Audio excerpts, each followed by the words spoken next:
Hi, folks. How are you? It's great to have you here. I hope your weekend was fabulous. I hope you're geared up, reared up, and ready to go. The EIB Network and Rush Limbaugh, and another week of broadcast excellence. The telephone number, if you want to be on the program, 800-282-2882, and the email address, lrushbaugh@eibnet.com. Ladies and gentlemen, last week, you remember the story. Mr. Snerdley, I don't know if you were here for this. Mr. Snerdley was out last week, a few days. But the Oprah ran into some problems over in Zurich. She walked into an upscale purse store or accessory store or whatever. And this, as the story went, the Oprah spotted a purse that she wanted, and the clerk, according to the Oprah, said, "No, that's not for you. I don't think you can afford that." And the Oprah said, "Why would she say that?" Obviously, it's racism. That the Swedish... wait a minute. Now I'm getting... Was it Switzerland or Sweden where this happened? Was it Switzerland? Sometimes I get them confused because of the girl with the dragon tattoo. With Switzerland. All right. So the Swiss clerk, according to the Oprah, was being racist here. And then the owner of the shop said, "Well, no. That we were just trying to be polite. That bag was $38,000. I mean, that we're trying to steer the Oprah to English problems. The person behind the counter didn't speak proper English and all. The Oprah misunderstood. Then there was a story that said, or maybe, now how did this go? Here's the upshot of this is something was referenced about Oprah's size, that there was size bias involved, not so much race bias. And that the real bias that occurred against the Oprah was that she was overweight. And that the overweight tend to be poor. And it's the rich who are stick thin. And so the Oprah, and I happened to make, I don't even remember what it was, but I'm still getting grief. I am still getting grief over calling Oprah fat. And I did not call Oprah fat. I said, is this news to anybody? When the story came out that there was size bias, there were a bunch of people outraged over that. So, well, is it news to people that Oprah, I mean, she's kind of made it a big deal on her show that she is, gravitationally challenged, whatever. So I continue to get grief because it was reported that I called Oprah fat. Now, there's a story from the UK Guardian that ran over the weekend after all of this went down. Oprah faced not just fashion retail racism, but size bias, too. Now, I'm having trouble remember the timeline here. But I don't know if it was, that's right. I am the one. Oh, I remember what it is. I'm the one. This is why it's a controversy. I am the one who posited that it might be because Oprah was overweight.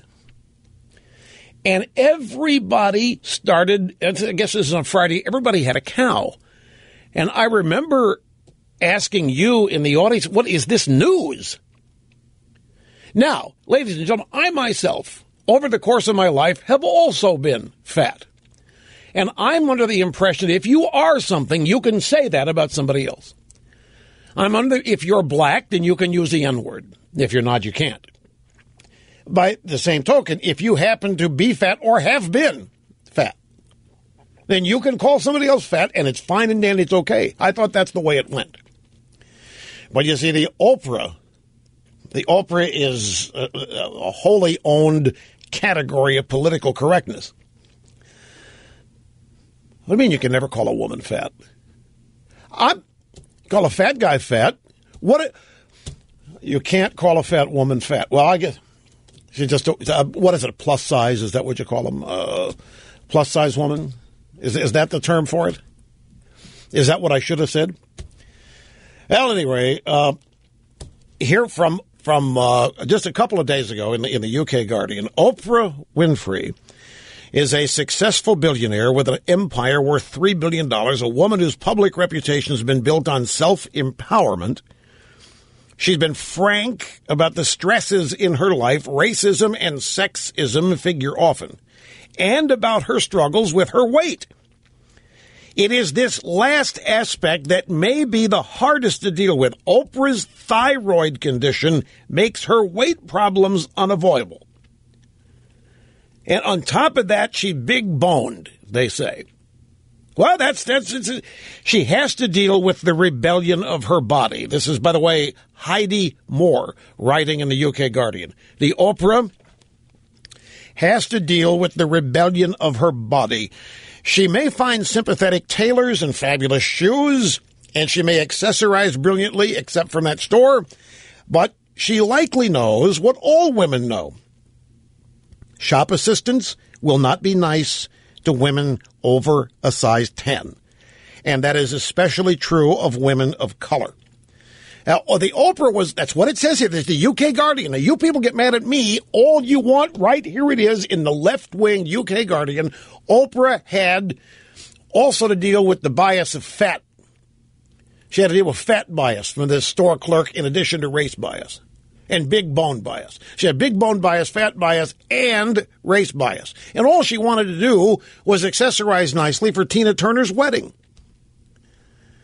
That's all she wanted to do. Oprah walked into one of the stores in Zurich last month, upscale shop, carries clothes from the usual runway names. And shop assistant refused to show the Oprah a $38,000 bag. And that's where all this. Now, this article is hilariously stupid. This info babe here, her name is, again, Heidi Moore, tries to put in as many arguments as possible for why it is wrong to be biased against fat people. There's a thyroid condition, a big boned anatomical structure. But in the story, she basically admits that Oprah was probably discriminated against for her weight as much as for her skin color, meaning she couldn't afford it. This is what all of this adds up to. The clerk didn't think the Oprah could afford a $38,000 bag because she was black and because she was plus size. And the story is about how unfair this is. This is if the Oprah was discriminated against at all. The shop owner is trying to say that the Oprah was not discriminated against, by the way. And the author of the story, the writer here, Heidi Moore, says that she ends the story by saying that these stores need to stop judging their customers on the basis of shallow things. If people stopped judging others on the basis of shallow things, these stores would go out of business.